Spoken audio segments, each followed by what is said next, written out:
নমস্কার বন্ধুরা, আজকে আমরা এসএমএস পোর্টালে সরাসরি learning perspective of cognitive domain বা এলপিসিডি ফিল আপ করে দেখাবো এবং আজকের ভিডিও দেখার পরে আপনার এই সংক্রান্ত আর কোনো কনফিউশন থাকবে না এবং আপনি খুব সহজেই কিন্তু এলপিসিডি ফিল আপ করতে পারবেন।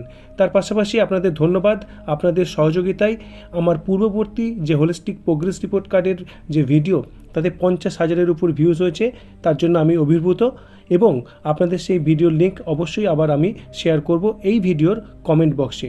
তো চলুন শুরু করা যাক আজকের যে ভিডিও সেটি। এসএমএস পোর্টালের যে এইচপিআরসি অপশান সেটি আমরা ক্লিক করার পরে এলপিসিডি অপশানটি পাবো। সেটি ক্লিক করার পরে এখানে আমরা একাডেমিক ইয়ার, তারপরে মিডিয়াম, তারপরে ক্লাস এবং সেকশন সিলেক্ট করার পরে যখনই আমরা এখানে সাবমিট বাটনটি প্রেস করব, দেখুন এখানে সমস্ত স্টুডেন্টের লিস্ট খুলে যাবে এবং এখানে 7টি যে প্যারামিটার সেটি কিন্তু এখানে ওপেন হয়ে যাবে এবং ফার্স্ট আমরা প্যাটার্ন অফ ইন্টেলিজেন্স বা পিওআই যেটি রয়েছে সেটি পরপর 8টি স্টুডেন্টের জন্য এখানে ফিল আপ করছি। ধরুন এখানে লেখা হচ্ছে প্রথমে ওয়ার্ড স্মার্ট, তারপরে লেখা হচ্ছে লজিক স্মার্ট, দেখুন দেখতেই পাচ্ছেন, এবং তারপরে লেখা হচ্ছে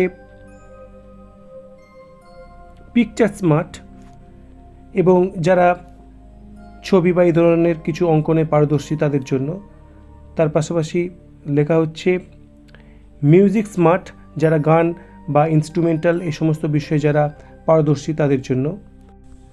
লেখা হচ্ছে বডি স্মার্ট, অর্থাৎ এই স্টুডেন্টের ধরুন শারীরিক অবয়ব বা শারীরিক পারদর্শিতার ব্যাপারে সে কিন্তু অগ্রগণ্য। পরবর্তী পয়েন্ট যেটি সেটি লেখা হচ্ছে সেলফ স্মার্ট, তো এটি একটি অন্যতম প্যাটার্ন অফ ইন্টেলিজেন্সের পয়েন্ট, সেটি আপনারা লিখতে পারেন। তারপরে লেখা হচ্ছে পিপল স্মার্ট, পিপল স্মার্টও কিন্তু প্যাটার্ন অফ ইন্টেলিজেন্স বা বুদ্ধিমত্তার বৈচিত্র্যের একটি অন্যতম ভাগ। তারপরে কিন্তু লেখা হচ্ছে নেচার স্মার্ট, যারা প্রকৃতি কেন্দ্রিক বা প্রকৃতি ভালোবাসে ইত্যাদি বিষয় যাদের মধ্যে রয়েছে। দেখুন 8টি স্টুডেন্টের 8 রকম কিন্তু স্মার্টনেস এখানে উল্লেখ করা হলো। তারপরে আমরা চলে যাব area of interest. Area of ইন্টারেস্টের ক্ষেত্রে মনে করুন প্রথম যে স্টুডেন্ট সেক্ষেত্রে লেখা হচ্ছে মিউজিক ভোকাল, অর্থাৎ এখানে মিউজিকে সে পারদর্শী এবং কণ্ঠসঙ্গীতের ক্ষেত্রে সে পারদর্শী। পরের জন স্টুডেন্টের জন্য ধরুন এখানে আমরা অপশান হিসেবে বা উদাহরণ হিসেবে লিখছি মিউজিক ইনস্ট্রুমেন্টাল, মিউজিকের সে পারদর্শী কিন্তু কোনো ইনস্ট্রুমেন্ট বাজানোর ব্যাপারে সে পারদর্শী। পরবর্তী যে স্টুডেন্ট আমরা এক্সাম্পল হিসেবে লিখছি সেখানে দেখুন ড্রয়িং, অর্থাৎ আঁকাঝোঁকা বা চিত্রাঙ্কনে সে কিন্তু এগিয়ে রয়েছে। পরের স্টুডেন্টের ক্ষেত্রে লিখছি ধরুন ক্লে মডেলিং, মাটির জিনিসপত্র সে তৈরি করতে বা ক্রাফটম্যানশিপে সে কিন্তু এগিয়ে রয়েছে, এই ধরনের কিন্তু বিষয় রয়েছে। পরবর্তী স্টুডেন্টের ক্ষেত্রে মনে করুন এরিয়া অফ ইন্টারেস্ট লেখা হচ্ছে ক্রিয়েটিভ রাইটিং, অর্থাৎ সে কিন্তু সৃজনাত্মক কিছু লেখার ব্যাপারে কিন্তু সে পারদর্শী বা তার এরিয়া অফ ইন্টারেস্টের মধ্যে সেটি রয়েছে। পরবর্তী স্টুডেন্টের ক্ষেত্রে ধরুন আমরা লিখছি সেটি হচ্ছে রিসাইটেশন এবং ডিবেট, আবৃত্তি করতে বা বিতর্ক করতে সে কিন্তু পারদর্শী বা তার ইন্টারেস্ট রয়েছে। তার পরবর্তী স্টুডেন্টের ক্ষেত্রে ধরুন লিখছি খেলাধুলায় তার ইন্টারেস্ট রয়েছে বা স্পোর্টসে তার ইন্টারেস্ট রয়েছে, তাহলে এটি একটি আপনারা এরিয়া অফ ইন্টারেস্টের একটি পয়েন্ট হিসেবে মাথায় রাখবেন। তার পরবর্তী স্টুডেন্টের ক্ষেত্রে আমরা লিখছি ডান্সিং, মনে করুন একটি অপশানস। তো এরপরে আমরা চলে আসবো পজিটিভ অ্যাটিটিউড, যেটি সেখানে চলে আসবো, অর্থাৎ ধনাত্মক যে মনোভাব। সেক্ষেত্রে ধরুন ফার্স্ট যে স্টুডেন্ট রয়েছে তার ক্ষেত্রে ধরুন আমরা লিখলাম সেলফ ডিসিপ্লিনড, অর্থাৎ সে কিন্তু খুব ডিসিপ্লিনড। পরবর্তী স্টুডেন্টের ক্ষেত্রে ধরুন লেখা হচ্ছে ওপেন মাইন্ডেড, অনেকের মন কিন্তু খুব পরিষ্কার হয় এবং তারা কিন্তু ওপেন মাইন্ডেড হিসেবে ট্রিটেড হয়। পরবর্তী স্টুডেন্টের ক্ষেত্রে আমরা উদাহরণ হিসেবে লিখছি মনে করুন হেল্পফুল, সহযোগিতা করে, প্রত্যেকের সুবিধা অসুবিধা সে দেখে বা তার কিছু প্রয়োজন হলে বন্ধুদের সহায়তা করে। তার পরবর্তী পয়েন্ট ধরুন এখানে আমরা অপশান হিসেবে লিখছি পাংচুয়াল।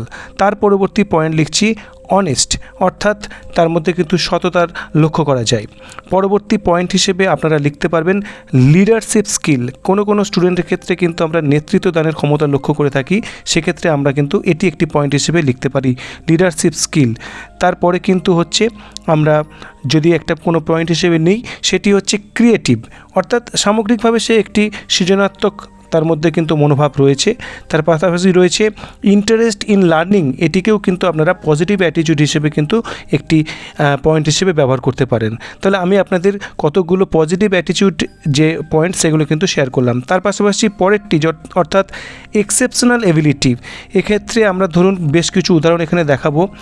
ফার্স্ট যে স্টুডেন্ট, সেক্ষেত্রে আমরা ধরুন লিখলাম সেলফ মোটিভেটেড, তার মোটিভেশনের প্রয়োজন নেই, সে নিজেই কিন্তু মোটিভেটেড।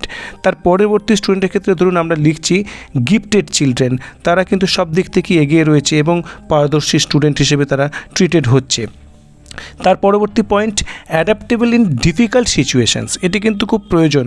একটা কঠিন পরিস্থিতিতে একটি শিশু কীভাবে বা একটি স্টুডেন্ট কীভাবে মানিয়ে নিচ্ছে সেটি কিন্তু খুব ইম্পর্টেন্ট। এটি যদি আপনি লক্ষ্য করেন তার মধ্যে এই দক্ষতা বা ব্যতিক্রমী এই যে ক্ষমতা রয়েছে, সেক্ষেত্রে আপনি কিন্তু এটি উল্লেখ করতে পারেন। তার পাশাপাশি এমপ্যাথেটিক বলে একটি পয়েন্ট, সেটিও কিন্তু আপনারা এই এক্সেপশনাল এবিলিটির মধ্যে কিন্তু অ্যাড করতে পারেন, এমপ্যাথেটিক।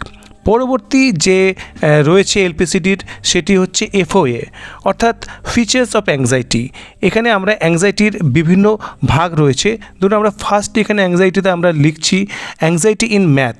এখানে কিন্তু আপনারা anxiety in math, science, history, geography যে কোনো সাবজেক্ট লিখতে পারেন। পরবর্তী যেটি লিখছি সেটি দেখুন অ্যাংজাইটি ইন টেস্ট, অর্থাৎ কোনো এক্সাম পেপার ফেস করা বা এক্সাম দেবে, তাতে কিন্তু তার একটা অ্যাংজাইটি তৈরি হয়, সেটি যদি লক্ষ্য করেন তাহলে কিন্তু এখানে অ্যাংজাইটি ইন টেস্ট আপনারা উল্লেখ করতে পারেন। পরবর্তী দেখুন লেখা হচ্ছে অ্যাংজাইটি ইন ইন্টারঅ্যাক্টিং, কেউ আছে কিন্তু ভেতরে গুমড়ে থাকে বা বহির্বিশ্বের কারোর সঙ্গে কিন্তু ইন্টারঅ্যাক্ট করতে খুব একটা পারে না, সেই ক্ষেত্রে কিন্তু তাদের একটা ফিয়ার কাজ করে বা একটা অ্যাংজাইটি কাজ করে, সেক্ষেত্রে কিন্তু আপনারা অ্যাংজাইটি ইন ইন্টারঅ্যাক্টিং করতে পারেন।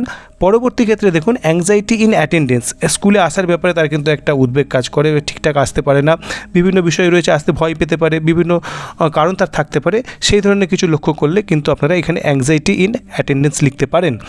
পরবর্তী যে পয়েন্ট সেটা দেখুন লার্নিং গ্যাপস, কোনো কিছু গ্যাপ তৈরি হচ্ছে কিনা কোনো স্টুডেন্টের, সেক্ষেত্রে ফার্স্ট স্টুডেন্টের ক্ষেত্রে আমরা ধরুন দেখিয়েছি স্পেলিং, অর্থাৎ তাদের বানান ভুল হয়। পরবর্তী স্টুডেন্টের ক্ষেত্রে হ্যান্ডরাইটিং খুব একটা পরিচ্ছন্ন নয়।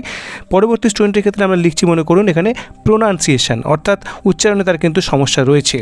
তার পাশাপাশি পরবর্তী স্টুডেন্টের ক্ষেত্রে দেখুন লেখা হচ্ছে drawing picture of geography oblique life science, এই ধরনের সাবজেক্টের যে ড্রয়িংয়ের যে ইম্পর্টেন্স রয়েছে, তাতে কিন্তু তার কিন্তু যদি গ্যাপ থেকে থাকে তাহলে কিন্তু পয়েন্ট আপনারা এখানে উল্লেখ করতে পারেন। পরবর্তী ধরুন ম্যাপ পয়েন্টিং, এটি জিওগ্রাফির ক্ষেত্রে প্রযোজ্য বা হিস্ট্রির ক্ষেত্রেও প্রযোজ্য। এই ক্ষেত্রে তার যদি কোনো বিশেষ লার্নিং গ্যাপ থাকে, সেটিও কিন্তু আপনারা একটি পয়েন্ট হিসেবে মেনশন করতে পারেন। তার পাশাপাশি রয়েছে ম্যাথামেটিক্যাল ফর্মুলা। নেক্সট আমরা যে পয়েন্টের মধ্যে রয়েছি সেটি হচ্ছে ম্যাথামেটিক্যাল ফর্মুলা। এটি হচ্ছে অনেক স্টুডেন্ট দেখবেন মনে রাখতে পারে না, ম্যাথামেটিক্যাল ফর্মুলা ভুলে যায় ইত্যাদি, তো সেক্ষেত্রে কিন্তু এটি লার্নিং গ্যাপ হিসেবে আপনারা মেনশন করতে পারেন। শুধু লার্নিং গ্যাপ হিসেবে বেশ কিছু ইম্পর্টেন্ট পয়েন্ট আপনাদের সঙ্গে শেয়ার করলাম, যেগুলি কিন্তু আপনারা মুখস্থ করলে বা যেগুলি ব্যবহার করলেই কিন্তু এলপিসিটি ফিল আপ খুব সুন্দরভাবে করতে পারবেন। এরপরে লাস্ট যে অপশানস রয়েছে স্পেসিফিক লার্নিং ডিফিকাল্টিস, বিশেষ শিখন প্রতিবন্ধকতা। এখানে মূলত তিনটি জিনিস আমরা লিখব, ডিসলেক্সিয়া, ডিসগ্রাফিয়া এবং ডিসক্যালকুলিয়া। ডিসলেক্সিয়া মানে এখানে লার্নিং ডিসঅর্ডার ইন রিডিং, অর্থাৎ পড়তে তার যদি কোনো ডিসঅর্ডার থেকে থাকে। আর ডিসগ্রাফিয়া মানে রাইটিংয়ের ক্ষেত্রে তার যদি কোনো ডিসঅর্ডার থেকে থাকে। আর ডিসক্যালকুলিয়া বলতে ম্যাথামেটিক্সের ক্ষেত্রে তার যদি কোনো অসুবিধে থেকে থাকে।